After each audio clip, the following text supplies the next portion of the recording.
Hey, what's going on? It's Coach Corey. Just coming at you with a little bit of mindset coaching for you this week, doing something a little bit different, stepping away from nutrition.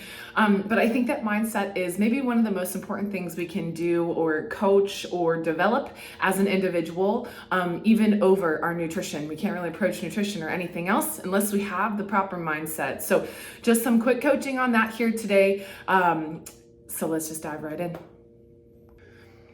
If you've ever had a moment where you've looked at someone else's life and you thought, wow, like they have it all, they're so lucky, or maybe the thought process could be they're really blessed, which is probably a little bit more appropriate than they're lucky. But hey, we do have those thoughts, especially with all of this scrolling on social media.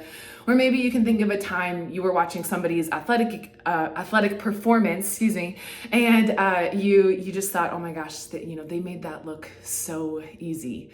I can tell you that for those individuals, the ones who are out there just crushing their goals, saying what they're going to do, and then going out there and doing it, for athletes who are working extremely hard year round, year over year, to kind of step out on the floor and showcase what they've been working on, those individuals are working very hard every single day on accomplishing those goals. And again, showcasing it. That's something that I really appreciate about athletics and athleticism, is just like that showmanship. And I think that we have to think about these things. We have to start to consider that stuff when we think about our mindset. Because again, those people aren't lucky. They're not just blessed. They're focused. They are intentional, they know what they want, and they go out there and they do something every day that contributes to working towards it. That is a championship mindset. And that's what we want to kind of try to cultivate, even when it comes to our nutrition. So you have to understand something about me. I'm a competitor, and my mindset is my strongest asset. And it's because of my mindset that I'm getting healthier and experiencing crazy results with keto that I'm going to share with you here in a little bit. My mindset is the reason why I'm here with you today, why I keep fighting for this business, because I love what I'm doing. I believe in it, and I want to work hard for it, right? And I'm almost saying that as a reminder for myself when things get frustrating, as they can. So your mindset is, it's very much everything. We can operate with a growth mindset where we're learning constantly, sitting with our mistakes for just long enough and then kind of moving on. We can be in a fixed mindset where we are victims. We're blaming everybody else for everything that's going on. Nothing is ever our fault. And there's a very low rate of personal responsibility in that fixed mindset. And so we have to kind of, again, gravitate towards that growth mindset. Nothing is easy. Everything is just taking steps each and every day. And that's what athletes and performers, business people, CEOs, this is what they do really well, is they have a very great long-term focus, but they know exactly what they need to do every day to get there. And so that's what you need to do to train your mindset as well. I keep a Google Sheets document that I have on my phone, on the app, and I keep it on my laptop. It's on my iPad. I can access it from wherever I am, and I can always get in there and check off the things that I'm doing that work towards my goals. Some examples of the goals that I have on there: I want to work out almost every day that I can, because I know that missed days happen.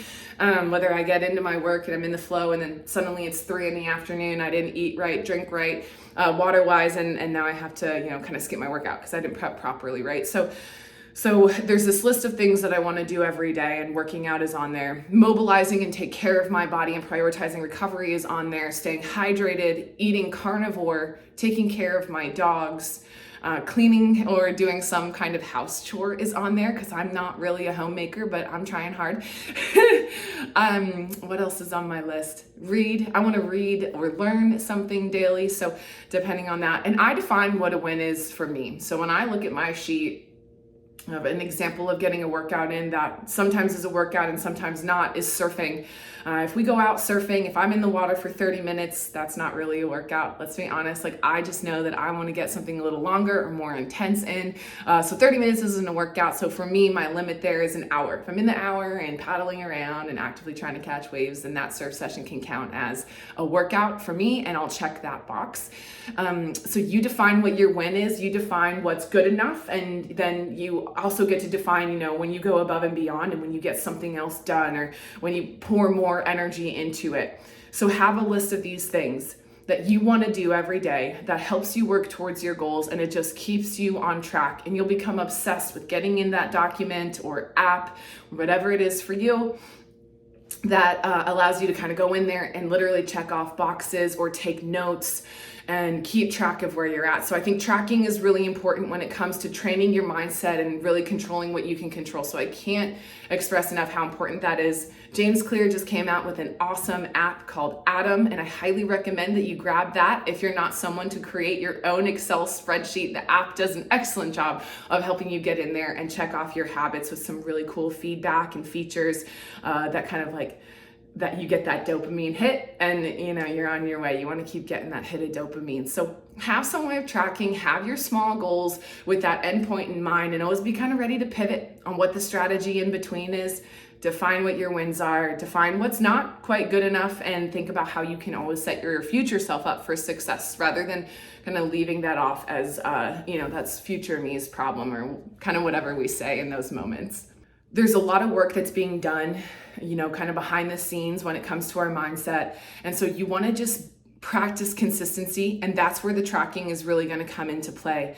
And so I mentioned I wanted to share a little bit of some keto results that I've had that I just couldn't believe were kind of going on. But the reason that these things happen is because I work hard every day. I have that checklist of stuff. I have a way to hold myself accountable. And this is what I work with my clients on. So I do these things myself too, right? So I hold myself accountable. I get my things done. And sure enough, progress happens. Sometimes it's really hard to know what that progress is.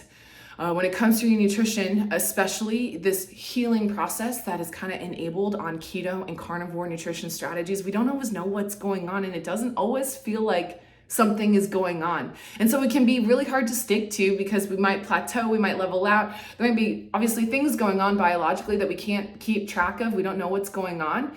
And it's easy to give up. It's easy to just say, well, this is just like any other eating, except it's even more restrictive, right? For some people, they don't love that. I love this simplicity, but it's not for everybody. But we can kind of get to when we're like, this isn't like, what is this even doing? But I want to remind you, and I fully believe this myself, our lifestyle and especially our nutrition habits, they're either working us towards health or they're not. And I don't think about a lot of things in black and white, but this is where my competitor's mindset starts to really turn on. It helps keep me on track to black and white that. It's either making me healthier or it's not making me healthier.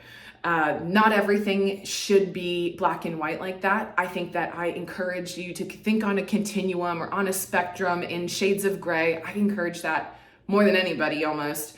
But in this case, because of my competitive nature, because I know what I need to tell myself to be successful. And for me, that success is getting healthy. So my food, my nutrition is either getting me healthier or it's not, right? And so if I'm doing everything right, but I'm not really thinking that I'm feeling results, again, it becomes easy to just maybe start slipping and start relaxing more. So the results that I want to share with you to put this into perspective and where this is coming from a little bit is I went to the eye doctor just a couple weeks ago or a week ago now, and I found out that my eye prescription actually decreased. And you hear about stuff like this in videos, maybe from Ken Berry or just other low carb and carnivore anecdotes that you might come across as you're down the rabbit hole on YouTube, where people will say like my eye floaters disappeared or went away completely or got smaller. Like my eyesight got better. I feel like I've heard that in some video somewhere, and I'm like, wow, that's really cool for that person, right? And you never really think that that's going to happen to you and your own results. So I was really surprised. I was actually amazed. A little quick background about my eyesight. I guess I got glasses in 5th grade. My prescription got worse for a few years and then plateaued. And then I want to say like a good 3 to 5 years ago, it got a little bit worse again. So I was definitely on this trajectory of my eyesight getting worse. So to have both eyes completely decrease in power by a significant amount, it was really amazing. And the only thing I've done different is eat carnivore and keto. I can't think of any good reason for that to happen. So I thought that was pretty cool. I wanted to share that. And then the other really neat example, more trackable, something that I have been tracking is just my strength and my fitness. I'm really into CrossFit, and probably for the past 2 years, I've been doing a lot of just strength work. It started out as something that I could just do because I have been injured. I got a concussion and doing the high intensity training was absolutely not working for me. Anytime I got my heart rate too high, man, I had headaches and just pain for the rest of the day. So it was a struggle to recover, but I kept up with my weightlifting and my strength. And so that's been something that I've been focusing on for a couple of years straight. And I was just noticing in my training the other day that I was going for a 6-rep max in my strict press, shoulder to overhead. And in October, November, December, I was struggling to press out 85 pounds for just 1 rep and was able to hit that for a pretty solid 6-rep max the other day. And so just these results, these things that are happening under the surface that it doesn't always look like and it doesn't always feel like, especially if you're someone who tries to train consistently and you train tired, you don't know where you're at all the time. And you can retest workouts and randomly do way better and randomly do way worse, right? We've all been there, we get that. So these things just happen. I think the bottom line of this video is just to deliver like consistency and mindset, and that it's always worth it to keep fighting for those things because stuff is happening. Again, I say this all the time. The human body is amazing. The way it puts itself back together and heals, there's so much potential. It is just so cool, and we don't know anything about it sometimes, you know? And so, yeah, I feel blessed. I feel grateful, and you know, we're over here crushing our goals and doing what we need to do. And I want you to know that that is right there for you, because if I can, you can. I want you to know there's nothing special about me. There's nothing super special that I'm doing except for tracking as many things as possible. If I have a goal, let's say I have a financial goal, you can bet your butt that I'm tracking every single dime that I spend, and I'm following all of that, and I'm real with all of that, real time with all of that. I'm honest about where it's all going. If I have a fitness goal, I'm tracking that. I'm retesting. I'm trying to stay aware of where I'm at, you know, and again, it's really hard, but I become very obsessed with that. And that's the mindset that you have to have if you want something, or if you don't want something. You got to get clear on what it is that you want, but you can start to look for things that you don't love and start to kind of reimagine what that looks like for you, and then write down the steps that you might be able to take to get there and start practicing those things. And if it's not getting you closer, you re-strategize and you change those things that you're doing. So that's exactly what I'm doing on a regular basis, and it's an awesome practice to get into. So consider that. Have that strong mindset, do what you got to do, say what you have to say to yourself to get to where you want to go, because it's always worth it. If you want something, it's always worth it. So keep fighting. Think positive. Just get that mind right. The mindset is everything. And if you need coaching, y'all, I'm your girl. I got you there. Thanks for tuning in. I hope that was helpful. Let me know what you think down in the comments, and I'll catch you next time.